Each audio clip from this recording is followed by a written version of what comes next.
Good morning, gang. Happy Sunday morning. So, all right, there's probably everybody knows what's going on with this right now with the bridge blowing up between Crimea and Ukraine. Fortunately, I've got somebody who knows a little bit more about that territory than pretty much anybody else. So it helps here.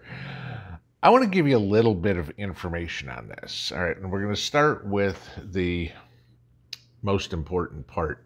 There's been speculation, I've seen it online, of, oh, it wasn't a truck bomb, it was a missile from an airplane and all this sort of stuff. Okay, guys, stop that BS right off the get-go. All right, please.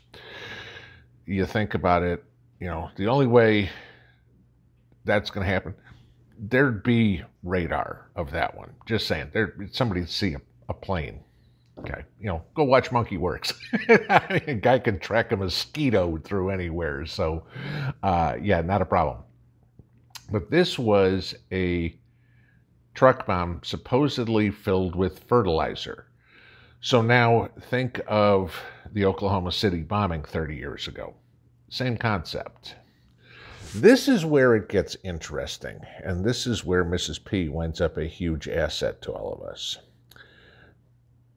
This bridge is very, very special to Vladimir Putin, okay? It is a symbol of Putin's new Russia.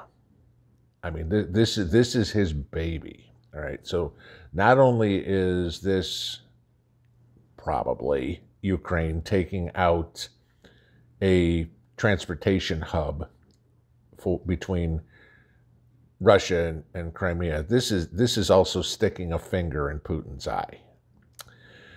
Now, I'm going to give you this. The bridge has both vehicular traffic and train traffic on it, okay? And from the latest news I saw is they got one lane open on the bridge already, and they've already fixed the railroad trestle, so the railroad can go by. Militarily, it makes a whole lot of sense. Think about any war movie you've ever watched, okay, or anybody that's ever done any sort of research on war. One of the first targets that you always, I don't care who you are, whatever country, one of the first targets you always go after are the bridges that the enemy uses, okay? Reason being is that prevents them from sending more supplies to the front, if you want to use the term. Ask anybody who's a combat engineer, okay? One of the things that they learn how to do is build bridges. Okay? You've even seen probably the tracked vehicles. I mean, it looks like a huge tank with a two-piece foldable bridge on top. They fold that one down, then they can put another one and another one, and they can cross a river or ravine or whatever it would be. So, militarily, it totally makes sense. The issue is how this was done, okay, and whether or not this was militarily. Now, Kyiv is admitting they did it without admitting they've done it, okay? They've kind of said that it was them, but kind of, you got to read between the lines to get there. But I want to give you this. Since the war started, for the last 6 months, Ukraine has threatened over and over and over and over and over and over and over again that they were going to blow up that bridge. And they finally did it. Now, I want to give you a little bit of info on this bridge that you probably don't know, because God knows the media won't tell you. This is not your typical bridge. You drive up the road, you drive over the bridge, you get off the other side, and there you go. No, this is a guarded bridge to the point where this is stricter to go across this bridge between Russia and Crimea than it is to get on an airplane in the United States. Every vehicle that goes across that bridge is X-rayed to see what's in it, okay? whether or not it's because of the conflict that's been going on for years between Ukraine and Russia over Crimea. You'd think it'd be specifically looking for something like this. So if you think about this, one side of the bridge goes into Russia, one side of the bridge goes into Crimea, which the Russians have controlled for 8 years. So chances are, logic, the guards on both sides are Russian, not Ukrainian. All right, even the guard on the Crimean side is not going to be Ukrainian because Russia claims it as a territory, and pretty much it has been for nearly a decade. So that means if you had a Ukrainian driver go across this bridge with explosives that got X-rayed, granted it's fertilizer, so it may look a little innocuous, it's like, hey, okay, it's a fertilizer truck. You'd think that the guards would be a little bit more attentive to what could possibly be going on. It's not like fertilizer bombs are a novelty thing. So what does that mean? Did the driver pay off this guy, the guard, say, here's 100,000 rubles or 10 grand or, whatever currency, here's a couple of Bitcoin. I don't know. And he lets him across. I mean, again, you have to think about it. It's not like the driver of this truck cared at all how much money he was giving. He gave every penny he had because in 2 minutes he wasn't going to be alive and he knew it. As soon as he got through, it's like, click, and I'm done. But this tells you the corruption that is in Russia. Okay, it is in Ukraine. Whether the guy was Crimean Russian, Crimean Ukrainian, however you want to put it, the guard, I'm saying, who knows? Okay.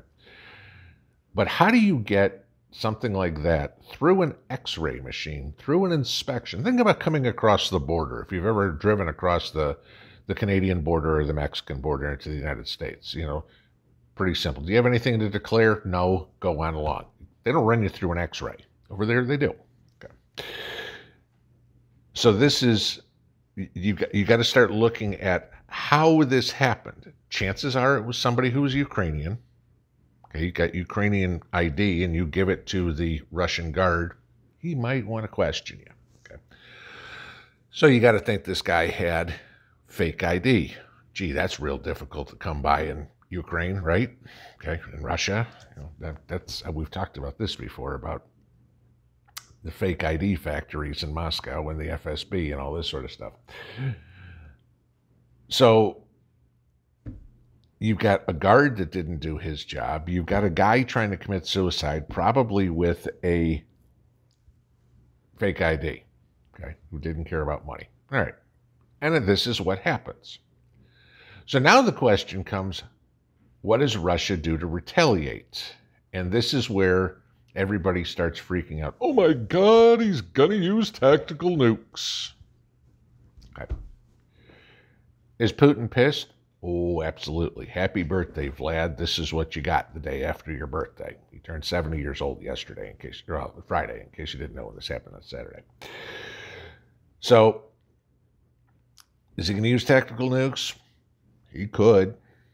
Chances are it's going to be more like, okay, retaliation. You blew up a bridge of mine, I'm going to go blow up 5 of yours. Whatever. That's what's going to be. I know everybody's worried about this, me included, okay? And I wish I had a crystal ball and could tell you exactly what's going on. Because remember, I'm the one that said he wouldn't be dumb enough to go into Ukraine in the first place. Egg on this guy's face. Do I think he'll use tactical nukes? Not yet. I don't think they're off the table by any means, okay? But at this point, I think it's more of tit for tat than anything else. So, do we worry about this being the tipping point to World War III? It could be. I mean, who knows what is the straw that breaks the camel's back? Who knows if it's an Archduke Ferdinand event? Who knows if it's a Gulf of Tonkin event, okay? You know, something that actually happened or something that didn't happen and we wind up in a war, okay? Don't know. But again, it's pay attention, see what's going on. Magic Prepper did a interesting video last night on the draft for World War III. It's worth going to watch. If you guys don't know Magic Prepper, go check that out. Because he kind of gave a little bit of the history and what are the possibilities. And I'm not going to steal his thunder or anything like that. But it's just something for y'all to think about. What does happen if this winds up World War III? How far do we wind up going? Could you get called up? Could I get called up? If it was World War II, according to what Magic was saying, I'm still eligible. Mrs. B and I had that conversation tonight. What would you do if I got drafted? Like I said, go watch Magic's video. It's worthwhile watching. It's worthwhile conversation around the house. Have a good one. Pinball out.